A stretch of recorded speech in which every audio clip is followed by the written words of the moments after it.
Bien, vamos a trabajar hoy con otra faceta. Es interesante. ¿Qué piensa usted de que a David, la Biblia, diga de David que era un hombre conforme al corazón de Dios? Y es muy interesante. ¿Por qué dice eso la Biblia? No lo dice de nadie más. Y la respuesta está en algunos rasgos de las características de él que hemos venido viendo.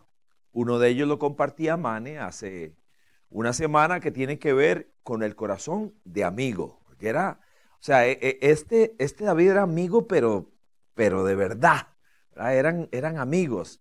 Como enseñaba Mane, Jonatán era también otro amigazo, una persona sólida en su amistad. Y yo creo que a partir de allí uno empieza a encontrar nociones.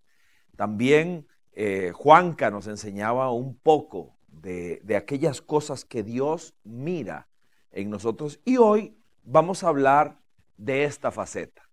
Vamos a hablar del valor, de la valentía, ¿ok?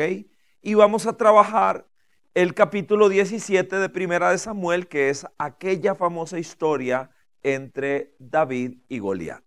Lo primero que debemos decir era que en efecto Goliat era alrededor entre 2,40 y 2,50 de estatura. Eso es básicamente la proyección que hacen los eruditos. Solo su armadura pesaba casi 200 libras. Así se presentan nuestros temores. Nuestros temores se presentan invencibles, imponentes y desafiantes.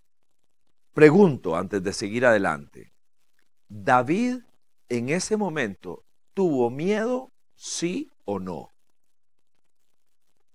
Cuando temí, en ti confié.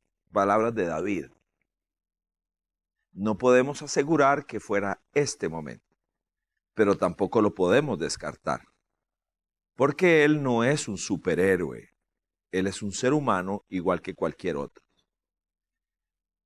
Y cuando la Biblia dice en este salmo, cuando tuve miedo, en ti confié, es como si estuviera describiendo un momento como este.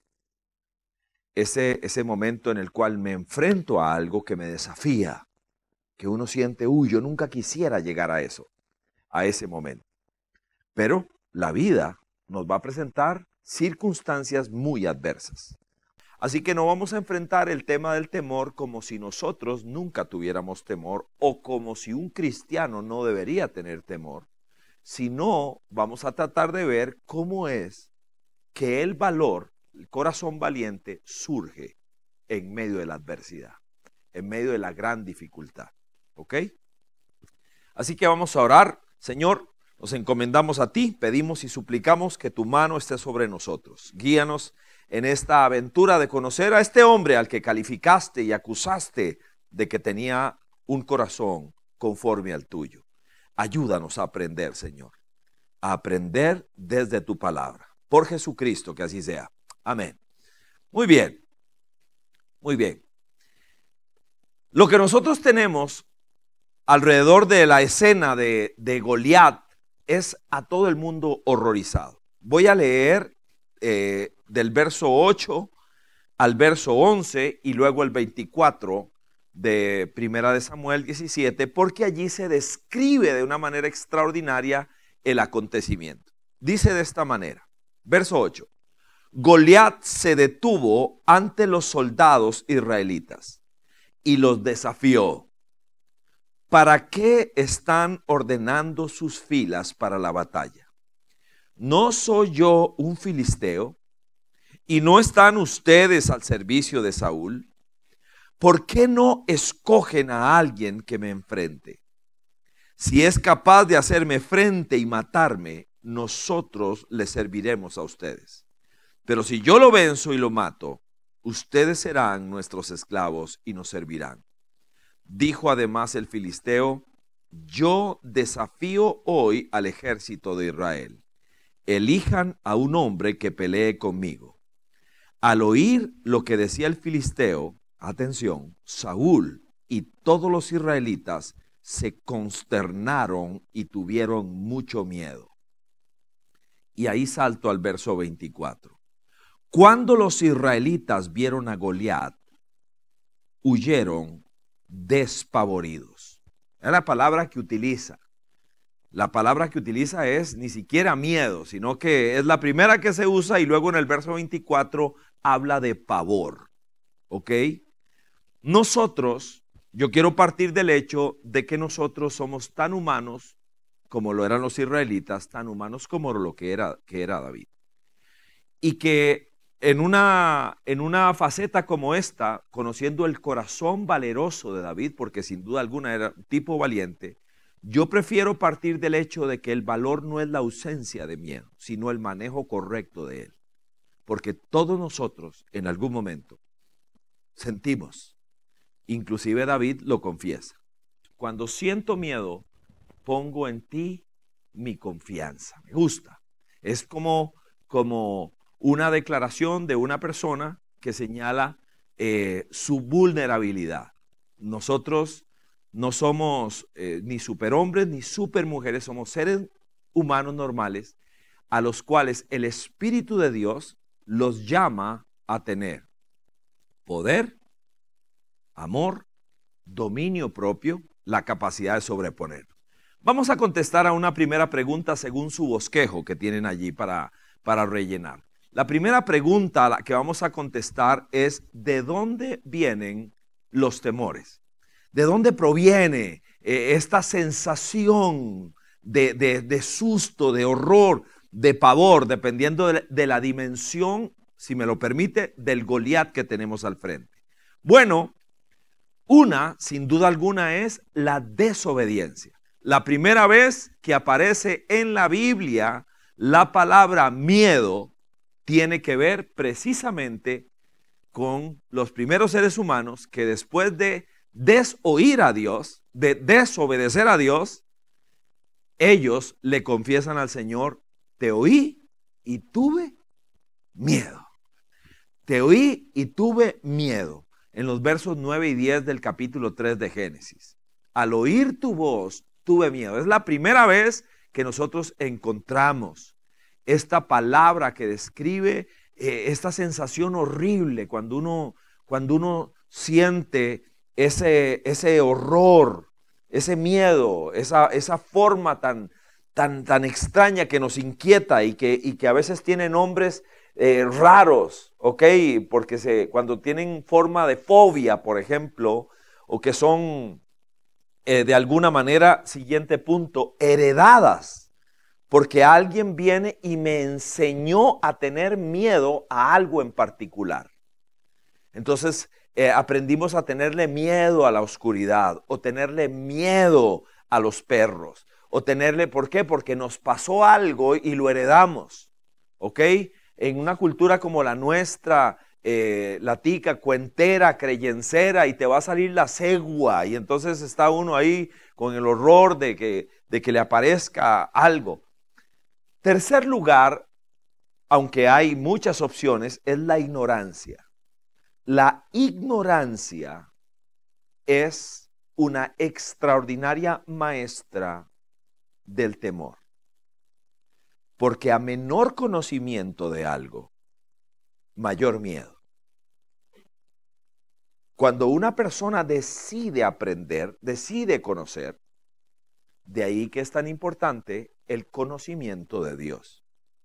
Porque cuando nosotros empezamos a conocer al Dios que conocía a David, entonces logró manejar mejor aquello que petrificó a su pueblo, a sus hermanos. La imaginación, los menciono rápido, pero cada una de estas cosas es toda un área de estudio.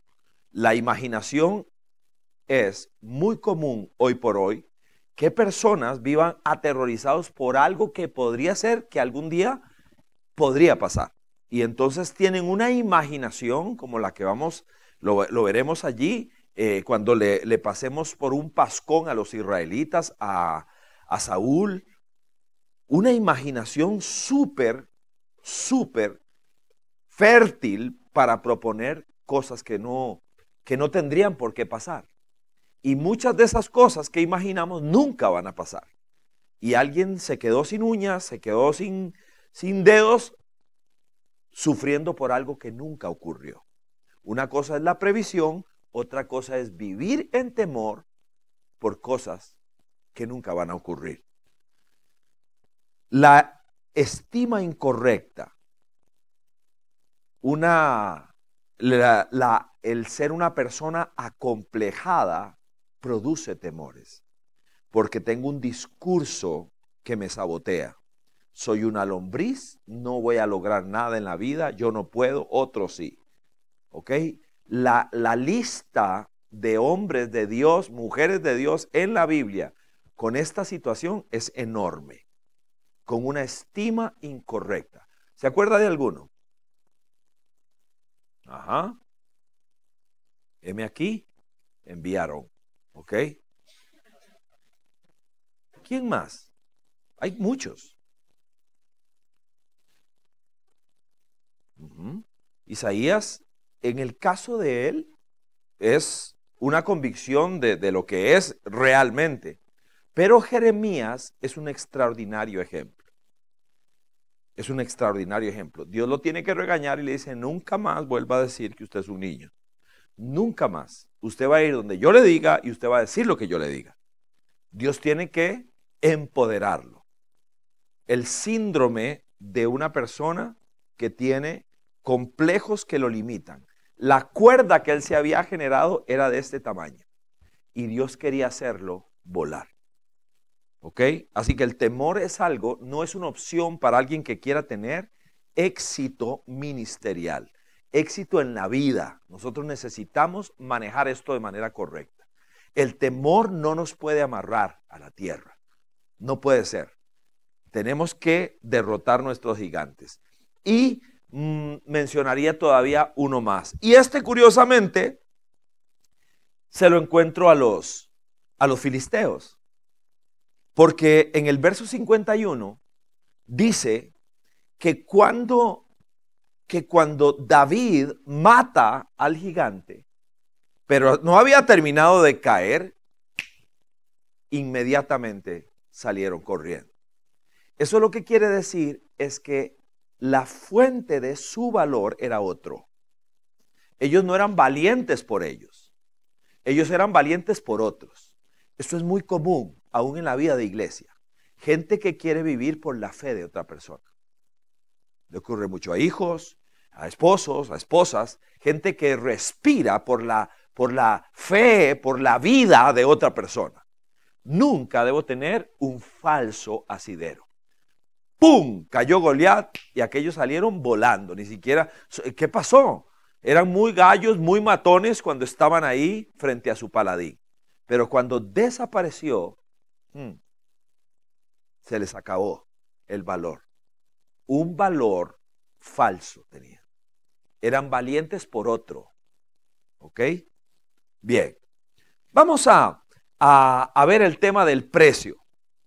El precio de lo que es vivir en temor, según este pasaje.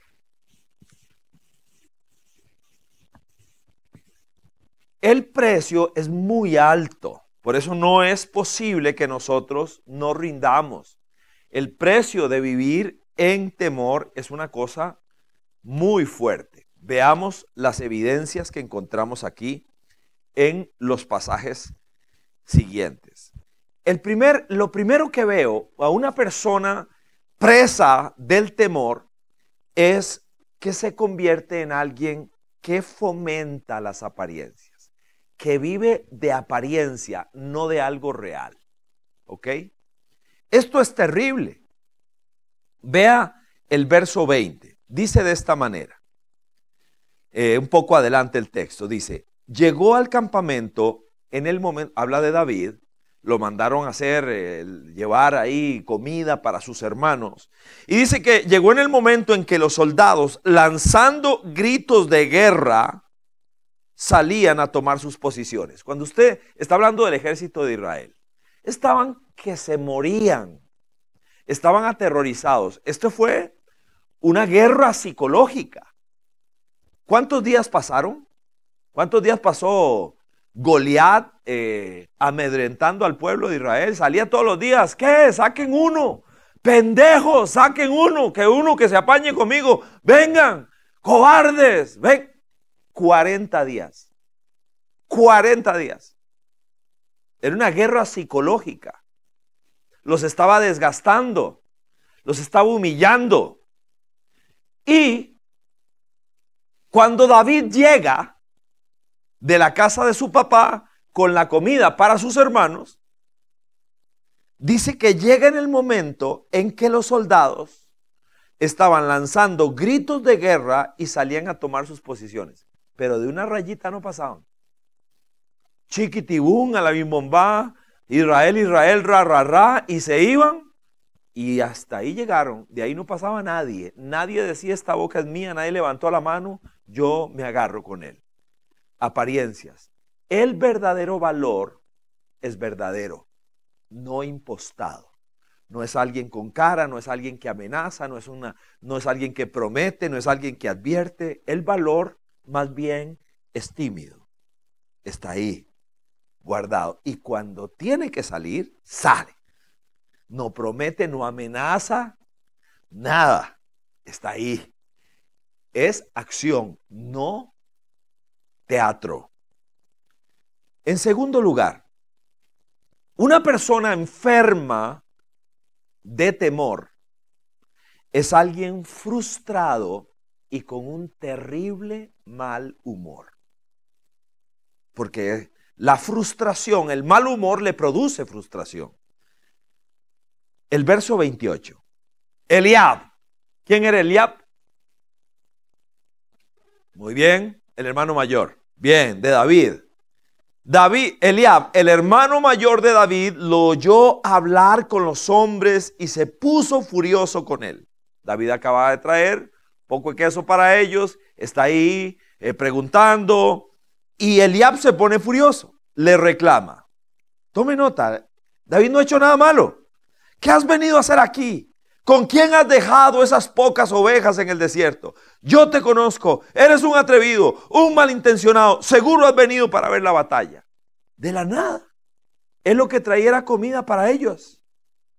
Una persona aterrorizada, despavorida, dice la palabra, es alguien altamente irascible.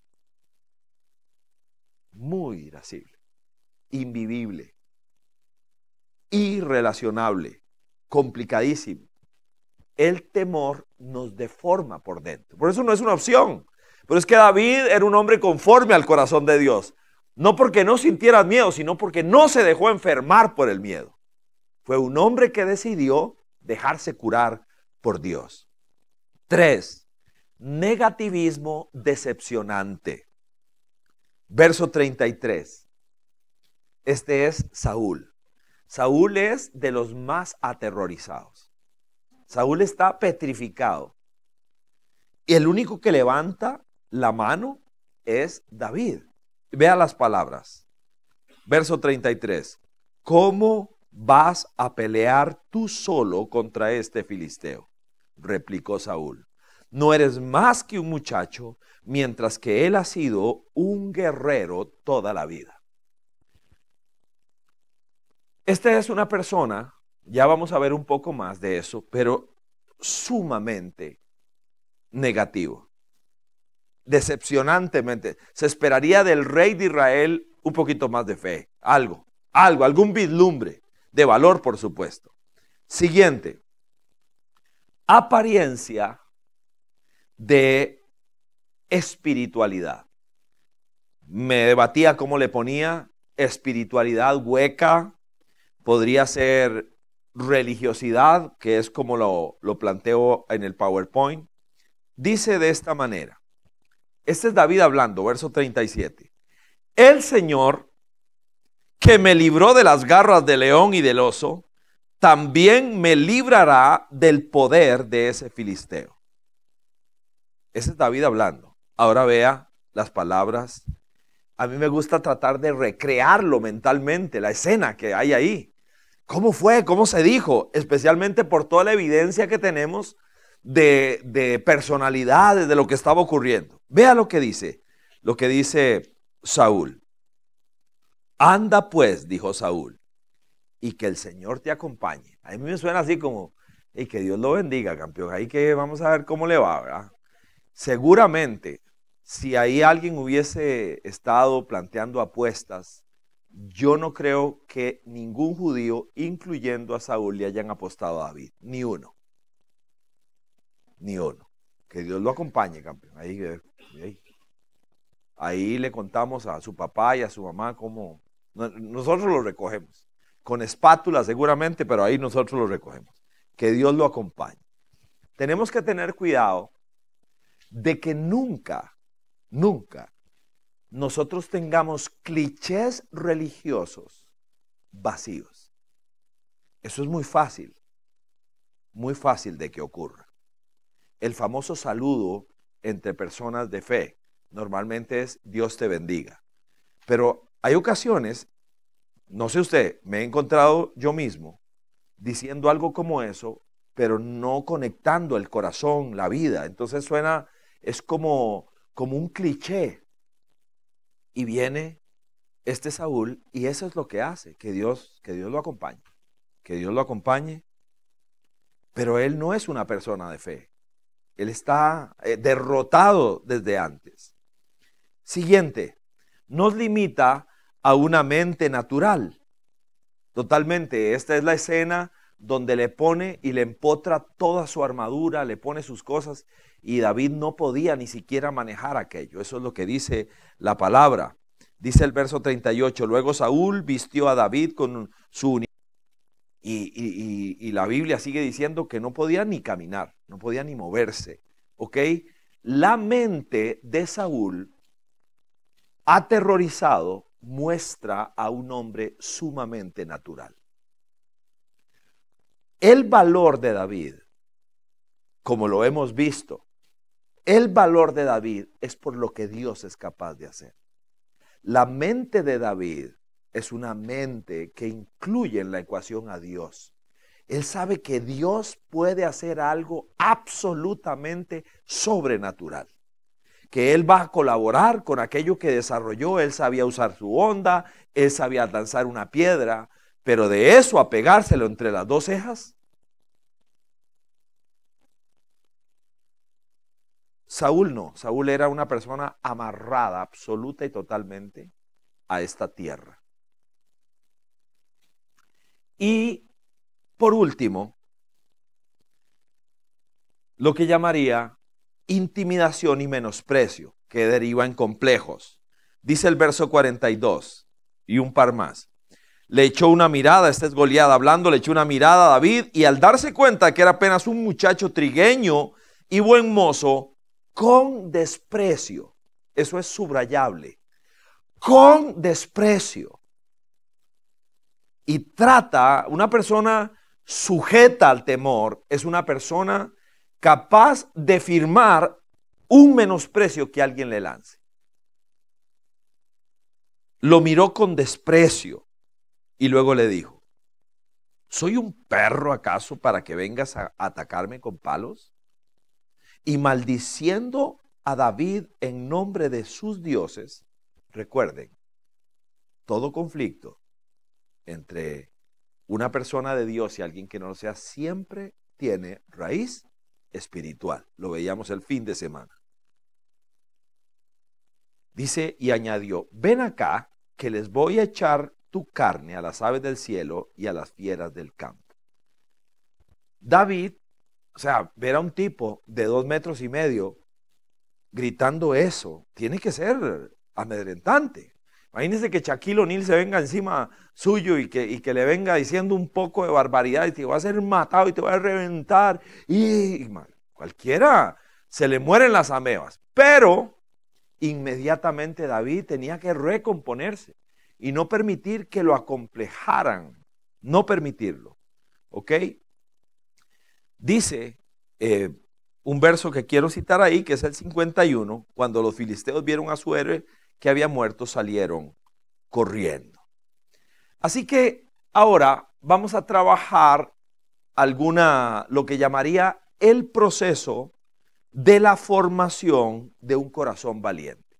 Vamos a trabajar esos conceptos. Este precio es muy alto. Nosotros no podemos vivir en temor. Nosotros tenemos todas las razones del mundo para tener valor. ¿Ok? Y el valor no es la ausencia. Una persona valiente no es la ausencia de temor, sino el correcto manejo de los factores que me amedrentan a mí. Porque ser temeroso es muy natural, es una emoción válida, pero no puedo permitir quedarme ahí petrificado por todo lo que vimos anteriormente. ¿Ok? Bien, vamos a ver cómo se desarrolla a la luz de este hombre de quien la Biblia dice era un hombre conforme al corazón de Dios. Y cuando vemos las facetas de su corazón, una era la valentía. Y esa valentía no era ausencia de temor por su confesión en el Salmo, sino era el manejo adecuado de eso que sentía. Porque el problema no es que, ¿cómo te llamas tú la del avión? María José. El problema no es tenerle miedo al avión, pero lo venció y se montó, porque si no, no podría contar lo que está contando, pero ni se infló ni explotó, ¿cierto? Aquí estás, enterita. Cada uno de nosotros tiene sus retos, sus desafíos, ¿ok? ¿Ok? Así que necesitamos aprender cómo es que alguien como David desarrolló un corazón valiente. Vamos adelante. Primer concepto es enfrentar cada reto que el día me presente. Dicho de otra manera, la vida es un entrenamiento para la vida misma. Hay cosas que hemos vivido que son oportunidades de crecimiento, de desarrollo, de fortalezas para poder enfrentar capítulos de la vida que van a venir. Eso fue lo que hizo David. Vamos a leerlo. Dice 17:34. Dice, David le respondió. Aquí es donde él se está ofreciendo. Este es un diálogo con Saúl. David le respondió, a mí me toca cuidar el rebaño de mi padre. Él está tratando de sustentar la tesis de que él puede pelear con aquel. Vea qué interesante lo que él dice. A mí me toca cuidar el rebaño de mi padre. Cuando un león o un oso viene y se lleva una oveja del rebaño, yo lo persigo y lo golpeo hasta que suelte la presa. Y si el animal me ataca, lo sigo golpeando hasta matarlo. Si este siervo de su majestad ha matado leones y osos, lo mismo puede hacer con este filisteo pagano, porque está desafiando al ejército del Dios viviente. Vean la manera en que él mezcla su oficio, su trabajo, sus responsabilidades diarias con lo que estaba ocurriendo en aquel momento. El trabajo mío, la chamba mía, el oficio mío, lo que a mí me toca hacer es esto y esto y esto. Y como yo lo hago, ese ha sido mi entrenamiento para que hoy yo pueda estar aquí haciendo esto otro. Así que cuando una persona es fiel, cuando una persona es tenaz y se levanta y enfrenta lo que le toca enfrentar en el día y en el día y en el día, cada vez se prepara más para los retos que vienen. La fidelidad, la responsabilidad de hoy empieza a preparar mi corazón, mi vida para lo que viene mañana. Eso es lo que está diciendo. Eso es lo que él está diciendo, que los retos diarios como padres, como esposos, como hijos, como vecinos, fueron muchos años haciendo su trabajo de pastor de ovejas. Si yo rehuyo a los retos diarios, perderé la oportunidad de tener un corazón valiente. Si los encaro, Dios, que es fiel, irá dándome poco a poco un corazón valeroso. Lo que Jesús dijo, dice que los retos de la vida se enfrentan un día a la vez. Uno. Y es interesante porque lo que yo enfrente hoy me entrena para lo de mañana. la persona evasiva, la persona que rehúye la responsabilidad, que no le da la cara a las cosas. Y así somos los ticos, somos negantes, somos personas que evadimos. Entonces pierdo la oportunidad de desarrollar fuelle para mañana, para lo que me toca hacer mañana. Pregunto, espero que alguno pueda compartir, que lo pueda ubicar. ¿Qué usted hizo en algún momento de su vida que hoy lo ayuda? Pareciera no tener conexión, pero que hoy se convirtió en algo súper importante, haber sido fiel en aquello, haber sido valiente con aquello para poder tener una destreza hoy, laboral, familiar, ministerial. Que hiciste algún día que hoy te sirve. Fer.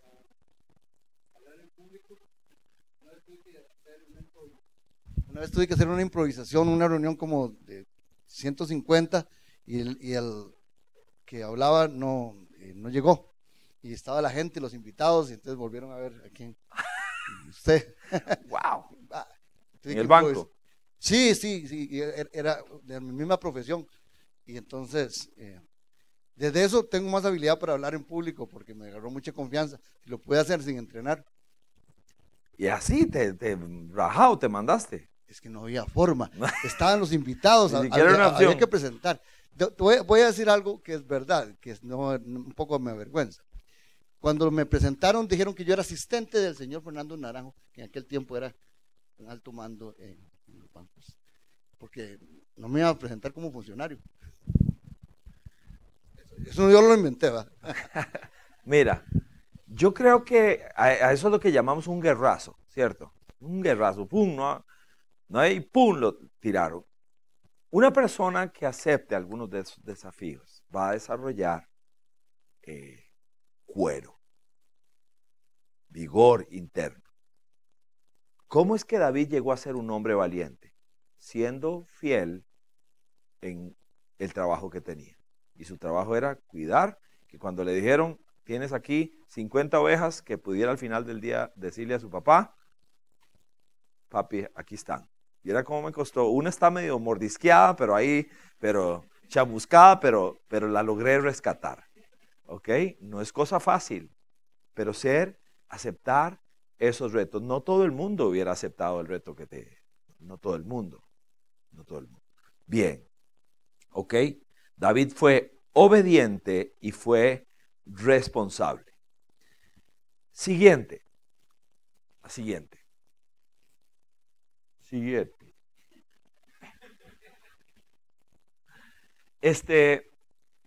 Aquí vuelvo a ver otra de las cosas que produce personalidad, que produce fuelle. Mire,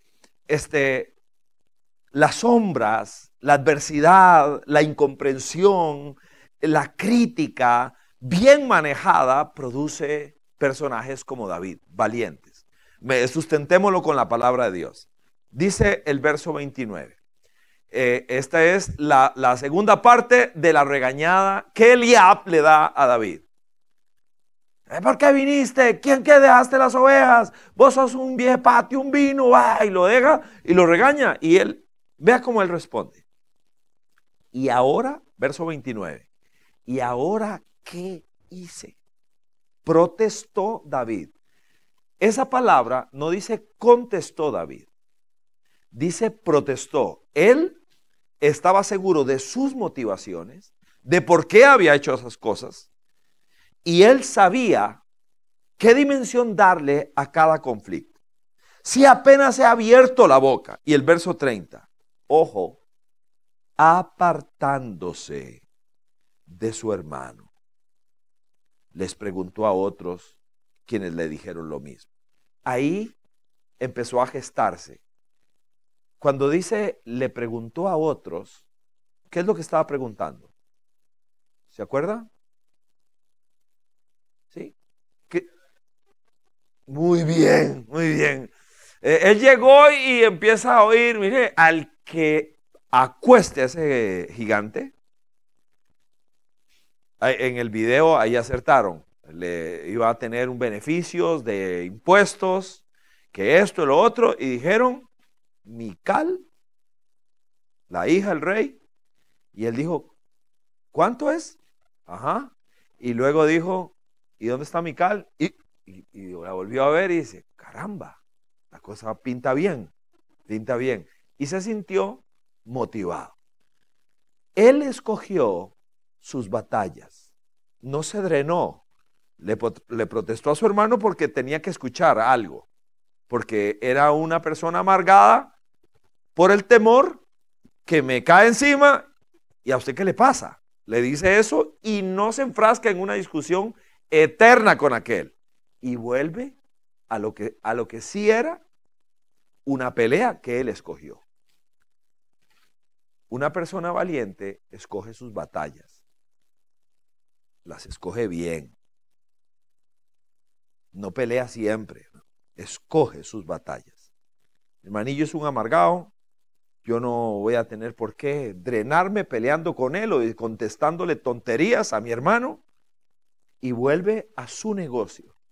Ok, yo me siento movido a acostar ese gigantón. Y creo que Dios está conmigo. Y creo que hay premio. Y pregunta. Entonces, enfrenta la oposición y la crítica. Podríamos decir, administra bien. Veamos un poquito más esto. Goliat, escribía, mató a Eliab poco a poco durante 40 días. Este salía, era un soldado más, y Goliat a reírse de ellos. Cobardes. Saquen uno nada más. Si me matan, somos sus esclavos. Pero si yo mato al soldado que escojan, ustedes serán nuestros esclavos. Estaban aterrorizados. Estaban horrorizados.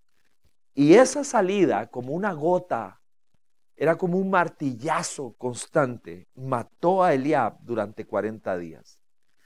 A Eliab el temor, vea qué interesante, lo hizo incapaz de mostrar amor. Porque el temor bloquea. Es su hermano menor, que le trae la comida.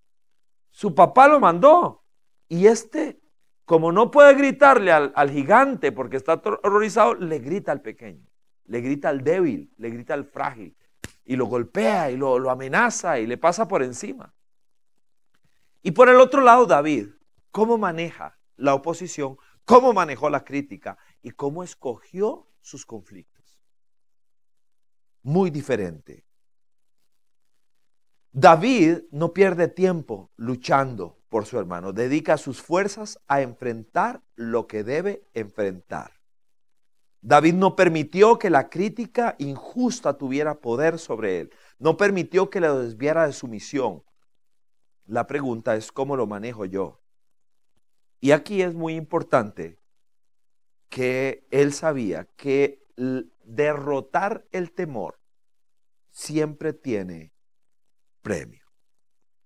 El verso 25, para ponernos en el contexto total, dice, algunos decían, ven a ese hombre que sale a desafiar a Israel, a quien lo venza y lo mate, el rey lo colmará de riquezas. Además le dará a su hija como esposa, y su familia quedará exenta de impuestos aquí en Israel. Había premio. Nunca olvidemos que el verdadero valor siempre tiene premio. Algún día, viendo las noticias, eso se me quedó pegado, porque yo siempre que veo en las noticias que los policías incursionan en algún lugar donde tienen que reventar la puerta y entran, no sé si usted ha visto en las noticias eso, policía, policía, y gritan y todo esto, yo siempre le pido a Dios que los proteja, porque hay un loco allá adentro volando bala y va a matar a alguno. Y siempre mi inclinación es orar que Dios los proteja, los guarde. En alguna oportunidad, hace bastantes años, uno de estos muchachos murió en una incursión de este tipo. Y los compañeros, cuando están describiendo a este hombre, le decían máquina. Ese se me quedó para la vida. Y ellos dijeron, le decíamos máquina porque él nunca tuvo miedo. Y entonces yo no puedo oír una cosa como esa sin... Es lógico, te provoca el análisis. Y como yo creo que la Biblia es la que describe el interior del ser humano, yo creo que todos los seres humanos es una emoción normal el miedo. Es necesaria inclusive. Pero yo tengo que aprender a administrarla. No puedo dejarme dominar por ella. Tengo que dejar que me advierta cuando hay algún peligro. Si yo voy a 200 kilómetros por hora por la autopista y no tengo miedo, soy un tonto. Soy un tonto. El miedo es una luz que me advierte. Pero no me puedo dejar paralizar por ella. David lo que dice es, cuando sentí miedo, en ti confié. En ti confío. Aprendí a manejarlo. Eso es lo que está diciendo David. Y siempre tiene premio. Siguiente.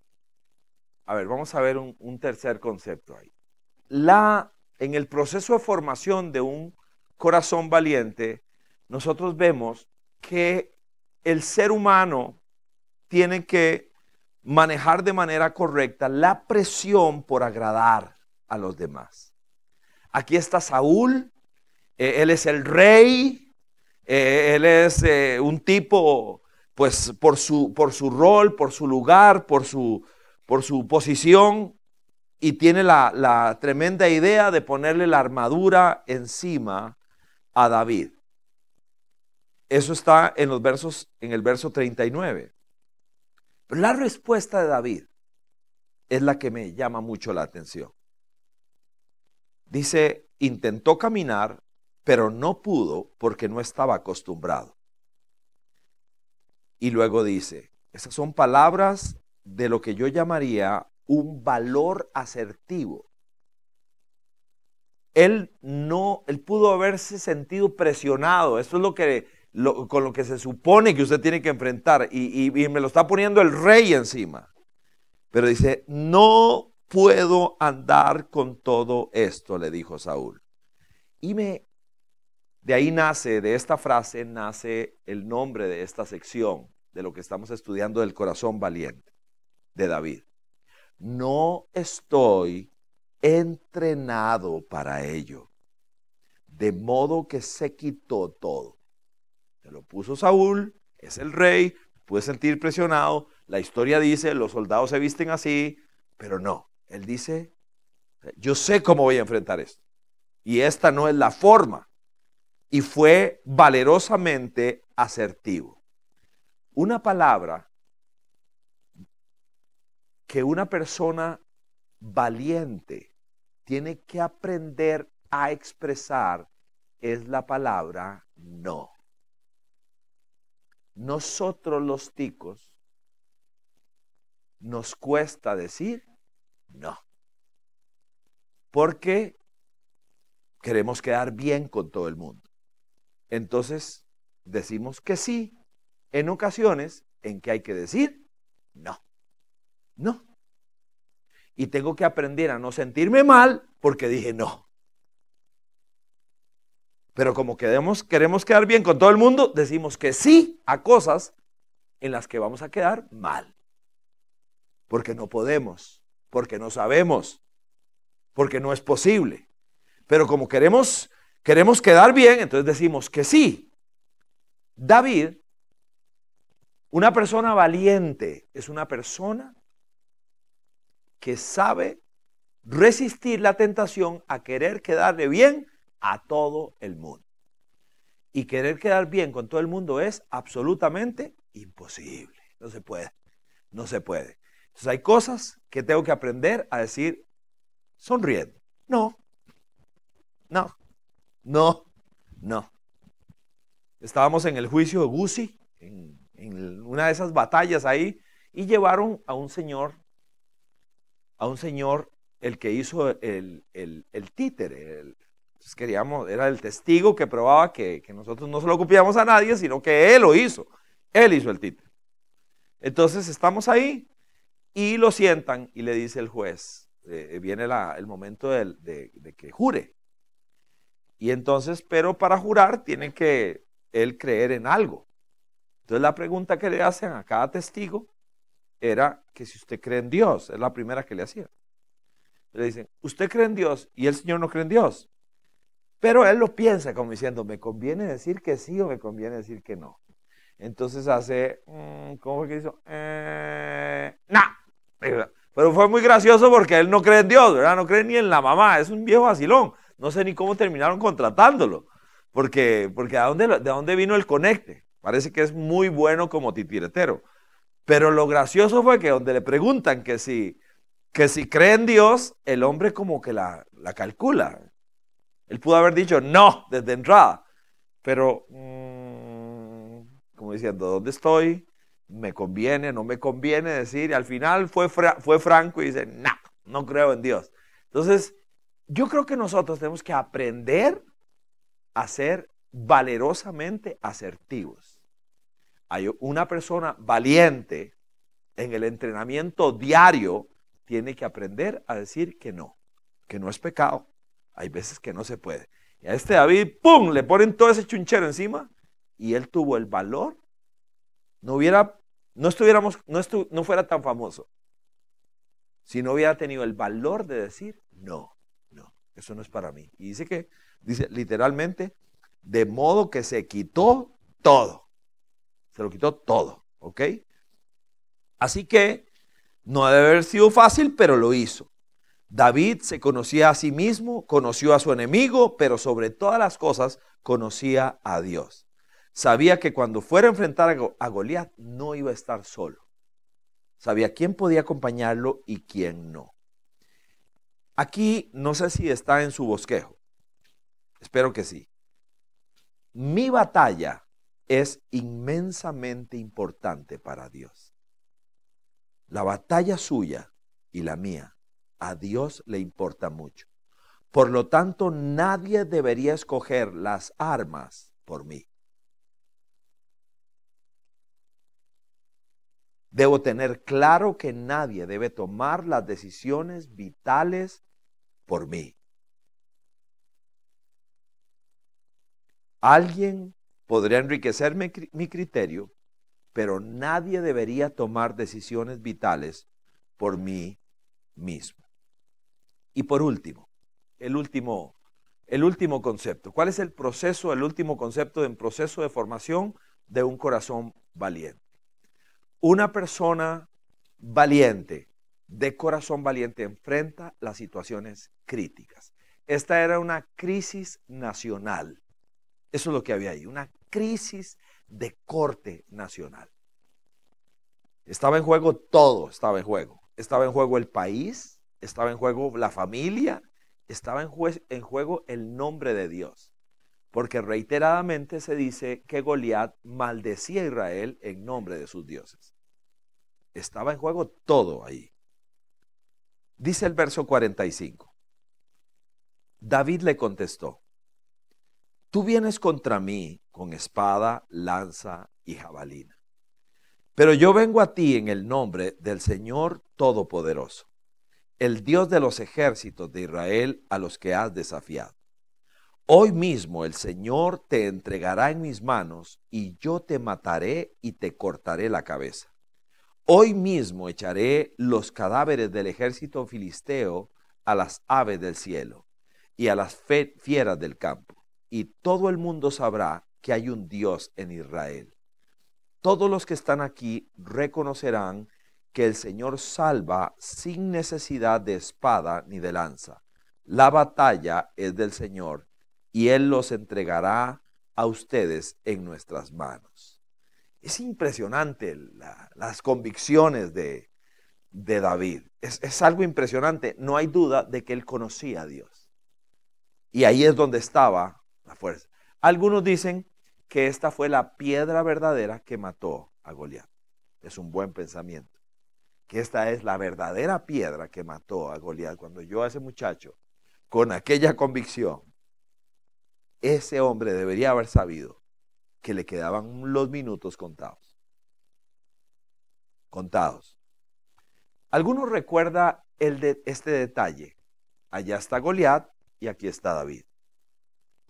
Y cuando empiezan a acercarse, ¿alguno de ustedes recuerda la descripción que hace la Biblia de cómo se acercó uno y otro?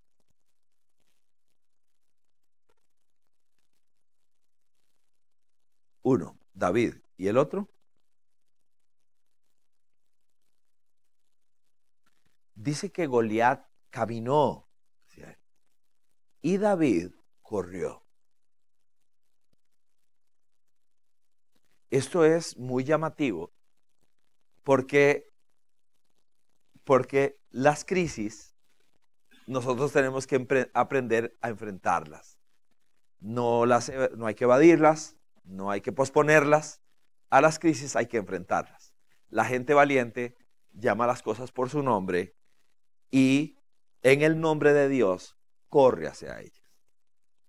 Porque las grandes crisis de la vida no se arreglan solas.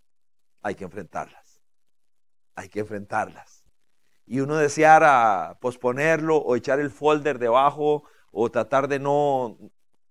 Las cosas no se arreglan solas. David corrió hacia su adversario. ¿Por qué? ¿Porque estaba loco, era suicida? No, porque tenía una convicción total de que sus batallas le pertenecían a Dios. Que como todo está en juego, país, familia, el nombre de Dios. ¿Ok? Si alguno de nosotros quiere saber quién es en esencia, usted y yo, tenemos que vernos el retrato en una crisis. No es fácil, no es sencillo. Y esto yo no creo que lo determine una sola fotografía, porque cada uno de nosotros tiene la oportunidad de madurar, de crecer en la vida. Y podría ser que en alguna foto nos derrumbamos. Pero cuando sabemos aprovechar aquello y podemos proponernos de nuevo, la vida y Dios nos va a dar otra oportunidad. Y las crisis nos ayudan, porque llegan a ser una situación sin salida hoy y mañana son una historia, un momento importante que nos recuerde.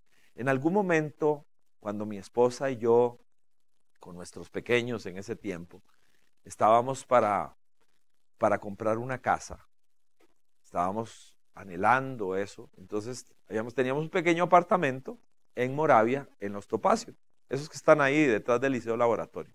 Nosotros vivíamos ahí.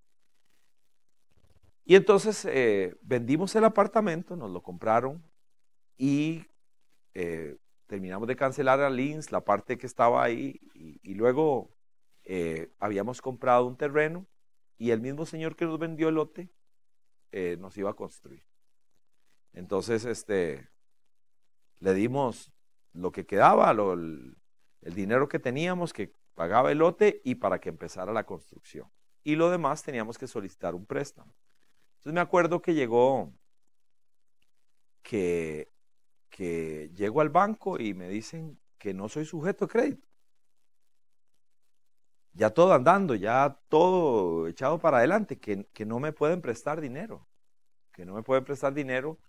Se había dado una situación muy incómoda porque mi papá había comprado una casa cuando yo todavía era muchacho, tenía 18, 19 años. Como él era alcohólico y era adicto al juego, él puso la casa a nombre mío. Pero esa casa, yo viví ahí 1 año, 2 años, después me casé a los 21 años y ya me fui.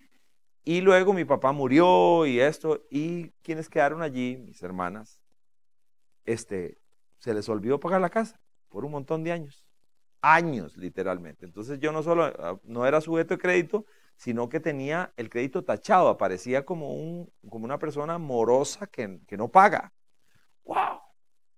Entonces me dicen, usted no es sujeto de crédito y no va a poder conseguir. Entonces íbamos a perder todo. De un momento a otro nos quedamos sin nada. Y yo me acuerdo la angustia, ese horror, ¿verdad? Era el miedo por lo que viene, qué va a pasar, ¿verdad? Y me acuerdo que llamé a un amigo pidiendo consejo, a Marco Pérez. Le llamé, él es una figura paternal, muy buen amigo y una persona a quien quiero mucho, y él, y salió con una panderetada para mí. O sea, me cayó malísimo porque hay momentos en que uno no está como para panderetadas. Me dice, vamos a confiar en Dios, gloria a Dios, aleluya. Y yo, pucha, qué varas de más. O sea, yo tengo un amigo en tal banco, algo, o yo le presto, algo, pero salió ahí con lo que yo consideré una pandereta, pero era genuina. Él estaba tratando de inyectarme fe, pero yo no corría la crisis. Yo me derrumbé ante la situación crítica. Estaba desbaratado internamente. Y así que él me dijo, vamos a ver a Dios, vas a ver que Dios va a hacer algo. Y unos días después, después de haber ido a muchos bancos pidiendo, y en todo lado me decían exactamente lo mismo, recibo una llamada. Estuvimos orando, mi esposa y yo, y otros amigos nos acompañaron orando. Y un día me llama alguien y me dice, señor Salazar, sí, soy fulano de tal del Banco de Costa Rica. Me dice, vea, usted no me conoce, le voy a decir por qué lo estoy llamando. Yo soy gerente de no sé qué, de la banca corporativa. Y he decidido ayudarlo, de ver de qué manera nosotros podemos ayudarle para que usted tenga su préstamo y pueda construir su casa. Me dice, le voy a decir porque yo lo conozco a usted, yo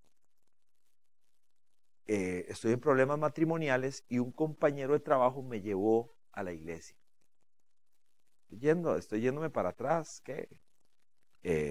23, 24 años tal vez. Y si me llevó a la iglesia, vida abundante. Yo llegué desbaratado, mi matrimonio en hilos. Y ese día, yo oí la palabra de Dios y Dios me habló y esto, y empieza a contar lo que vivió en la iglesia. Usted fue el que predicó. Entonces yo me fui con mucha esperanza de que querer luchar por mi matrimonio. Así que nada, ya, me fui de la iglesia. Y un día voy por un pasillo del banco, voy caminando por un pasillo y cuando yo paso por una puerta, en ese momento, dentro de esa oficina, dijeron Ricardo Salazar. Y yo dije, uy, ese es el nombre del pastor de la iglesia. Entonces me devolví y entré. Este es usted, ¿quién fue el que dijo Ricardo Salazar? Nosotros, es que estábamos viendo el expediente de un caso. Sí, yo lo conozco. Y entonces yo pedí el caso y ya lo estudié todo y ya encontré lo que creo que es la única forma de poderlo ayudar a usted. La historia concluye en que me permitieron pedir, o sea, yo para poder construir mi casa tuve que pagar la casa que era de mis papás, porque el préstamo tuvo que hacerse completo para que yo pudiera tener acceso y que el banco pudiera liberarme del mal crédito que se suponía yo tenía. Pero la pregunta no es esa, el testimonio no es el de la casa, es ¿qué posibilidad hay de que una cosa como esa pase? ¿Qué posibilidad hay de que una cosa como esa pase? Que alguien camine y que en ese momento allá adentro alguien diga, no, ese es Dios. Las crisis se enfrentan. Y aunque parezca imposible, yo tengo que saber que Dios es capaz de hacer algo sobrenatural, poderoso. David volvió a ver su problema. El problema de su país, el problema de su familia, el problema con él lo personalizó. Yo lo voy a acostar a usted. Hoy lo voy a hacer acostado a usted. Por una razón, porque usted viene conmigo a enfrentarme lleno de armas, pero yo vengo en el nombre de Dios frente a usted. Yo lo voy a acostar a usted. Hoy a quien se van a comer los buitres es a usted, no es a mí. Porque yo vengo en el nombre de Dios. ¿Tuvo miedo? Sí. Pero ese miedo se administra de manera correcta, como él lo dice. ¿En cuál salmo? Cuando sentí miedo, en ti confié. En ti confié, Señor. Así que yo creo que el mundo en el que vivimos hay muchas razones para sentir temor, porque es un mundo loco. Un mundo loco. Costa Rica es irreconocible. Es el país donde ponen bombas ahora, bombetas, lo que sea, pero ¿qué está pasando a nuestro alrededor? Pero nosotros tenemos todas las razones del mundo para mirar con optimismo lo que esté al frente. Porque somos sucesores de David. ¿Sí? Bien. Así que, aunque habría un par de cosas más que decir, vamos a dejarlo de este tamaño porque faltan 15 para las 9 ya. Así que vamos a orar. Póngase de pie, por favor. Vamos a orar a nuestro Señor. Señor, queremos agradecerte y bendecir esta noche de estudio. Solo queremos, Señor, y entender que tu palabra en un rato como este nos provoca a leer más, a estudiar más, a aprender más. Y vengo a suplicarte, Señor, que bendigas a cada una de las personas que hoy se ha acercado para querer aprender. Aquí estamos nosotros. Señor, sin duda alguna, todos tenemos razones para sentir temor. Pero tu palabra, Señor, no 365 veces como alguien ha dicho, N cantidad de veces dice, no tengas miedo, no tengas miedo. Es Dios recordándonos que Él está en control de todas las cosas, de que Él nos tiene sostenidos de la mano derecha. Queremos recordar, Señor, que lo peor que podría ocurrirnos es perder la vida. Y sin duda alguna sería el mayor favor que alguien podría hacernos. Porque estar contigo, dijo Pablo, es muchísimo mejor. Mientras tengamos tarea, aquí estamos y aquí estaremos. Lo que te quiero pedir es que este pequeño estudio, Señor, nos recuerde que debo sentir valor por la razón correcta. No porque somos máquinas, sino porque sabemos en quién confiamos. En el Dios que nos ha llamado por nombre. Señor, bendice la vida de quienes estamos acá. Y que aquello, Señor, que quiera petrificarnos, aquello que nos llena y nos quita el sueño y nos quita la paz y nos llena de ansiedad, aquello que nos hace mordernos las uñas, aquello, Señor, que provoca pesadillas, permítenos traerlo delante de ti.